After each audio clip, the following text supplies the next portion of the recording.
அன்புக்குரியவர்களே, மத்தேயு சுவிசேஷம் 23ஆம் அதிகாரத்தில் 10வது வசனம் இப்படியாய் சொல்லுகிறது, நீங்கள் குருக்கள் என்றும் அழைக்கப்படாதிருங்கள், கிறிஸ்து ஒருவரே உங்களுக்கு குருவாயிருக்கிறார்.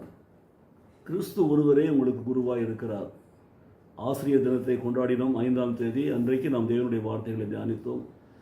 கர்த்தர் தான் நமக்கு போதகர், முதலாவது போதகர், முதலும் மேன்மையுமான ஒரு போதகர் என்று சொல்லி நாம் பார்த்தோம்.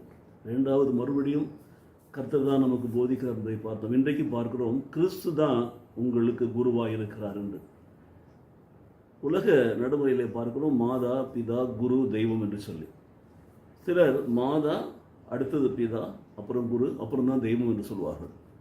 ஆனால் சிலர் எப்படி சொல்வார்கள் சொன்னால், மாதா, பிதா, குருவே தெய்வம் என்று சொல்வார்கள். அப்போ குருவாக இருக்கிற ஆசிரியர், ஆசான் தான் நமக்கு தெய்வம். நம் தெய்வமே நமக்கு போதகராக இருக்கிறார் பாருங்கள். நேற்று தினத்தை நான் பார்க்கிற பொழுது, பிரயோஜனமாக இருக்கிறதை நான் உனக்கு போதித்து நீ நடக்க வேண்டிய வழியிலே உன்னை நடத்துகிற கர்த்தர் நானே என்று சொல்லி ஏசாயா 48:17 வாசித்தோம்.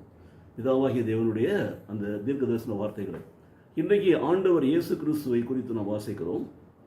அவர் தான் நமக்கு குருவாக இருக்கிறார். ஆகவே நம்முடைய ஆசான், ஆசிரியர், போதகர் எல்லாம் தேவன் இந்த பூமியில் மனுஷனாக வந்து பிறந்த கிறிஸ்து தான் என்பதை நாம் அறிய வேண்டும். அந்த கிறிஸ்துவனுடைய போதனைகளை ஒவ்வொரு நாளும் நாம் வேதத்தில் வாசித்து, தியானித்து, ஜெபித்து அதன்படி நடக்க வேண்டும். அப்பொழுது அந்த குரு இயேசு கிறிஸ்து என்கிற தெய்வம் நமக்கு குருவாய், ஒரு ஆசிரியராய், ஆசானாய், ஒரு போதகராய் இருக்கிற பொழுது அவர் நம்மை ஒவ்வொரு நாளும் பிதாவண்டையிலே நடத்துவார்.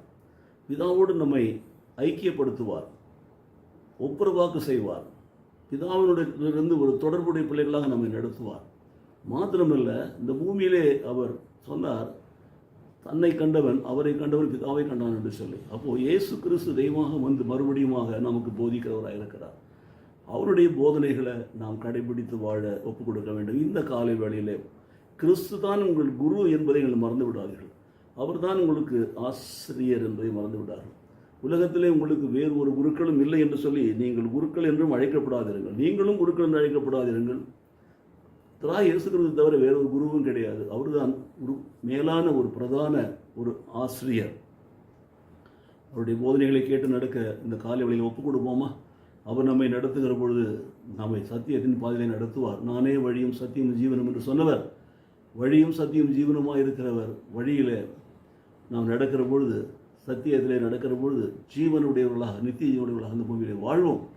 அதோடு அவர் நம்மோடு கூட இருக்கிறார் என்று சொன்னால், அவர் நம்ம எல்லா விதமான தீமைகளுக்கும், வியாதிகளுக்கும், வேதனைகளுக்கும், சோதனைகளுக்கும் விலக்கி நம்மை பாதுகாத்து திடப்படுத்தி என்றென்றைக்கும் அவருக்கு பிரியமான பிள்ளைகளாய் நடத்துவார். ஜெபிப்போமா? எங்களை நேசிக்கிற நல்ல பிதாவே, இந்த காலை வேளையில் நம்முடைய சமூகத்தை தாழ்த்தி ஒப்புக் கொடுத்து ஜெபிக்கிறோம் சுவாமி. மத்தேயு 23:10 படியாக கிறிஸ்துவே உங்கள் குருவாய் இருக்கிறார், உங்களுக்கு குருவாய் இருக்கிறார் என்று சொல்லி, அவரே எங்களுடைய குரு, அவரே எங்களுடைய ஆசிரியர், அவர் எங்களுக்கு எல்லாமா இருக்கிறபடினாலே பிதாவே உமக்கு நாங்கள் நன்றி செலுத்துகிறோம். அவர் மூலியமாக நீர் கொடுக்கிற ஆலோசனைகளை கேட்டு நடக்க எங்களை அர்ப்பணிக்கிறோம். எங்களை நடத்தும், எங்களை பாதுகாத்தரலும், எங்களை ஆசீர்வதித்தரலும். இயேசு கிறிஸ்து நாமத்திலே பிதாவே. ஆமென், ஆமென்.